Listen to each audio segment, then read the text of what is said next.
நவராத்திரியின் போது துர்க்கை அன்னையின் 9 வடிவங்களான சைலபுத்ரி, பிரம்மச்சாரிணி, சந்திரகண்டா, கூஷ்மாண்டா, ஸ்கந்தமாதா, காத்யாயனி, காளராத்திரி, மகாகௌரி மற்றும் சித்திதாத்ரி ஆகியோரை வழிபட வேண்டும். இந்த 9 தேவிகளும் ஒவ்வொரு நாளுக்கும் ஒரு வடிவமாக போற்றப்படுகிறார்கள். அவை சக்தி, பக்தி, அமைதி, படைப்பு, ஞானம், பாதுகாப்பு, ஒளி, தூய்மை மற்றும் நிறைவு போன்ற பல்வேறு பண்புகளை வெளிப்படுத்துகின்றன. நவராத்திரியின் 9 தேவிகள் மற்றும் அவர்களின் சிறப்புகள். ஷைலபுத்ரி, மலையின் மகள் எனப்படுபவர். முதல் வடிவம், ஆற்றலையும் வலிமையையும் தரக்கூடியவர். பிரம்மச்சாரிணி, பக்தியின் தாய், தபஸ் மற்றும் தியானத்தில் ஈடுபடுபவர்.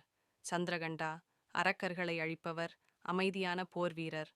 கூஷ்மாண்டா, பிரபஞ்சத்தின் உருவாக்குபவர், மகிழ்ச்சியின் தெய்வம். ஸ்கந்தமாதா, குழந்தையுடன் கூடிய அன்னை, அன்பான தாய். காத்யாயனி, கடுமையான பாதுகாவலர், சக்தி வாய்ந்த தேவி. காளராத்திரி, இருளில் ஒளி தரும் தேவி, அசுரர்களை அழிப்பவர். மகாகௌரி, தூய்மையான மற்றும் அமைதியான தேவி. சித்திதாத்ரி, அனைத்து நிறைவுகளையும் வழங்கும் தெய்வம். நவராத்திரி விழா இந்த 9 வடிவங்களையும் போற்றி பெண்களின் சக்தியை கொண்டாடும் ஒரு புனிதமான நேரமாகும்.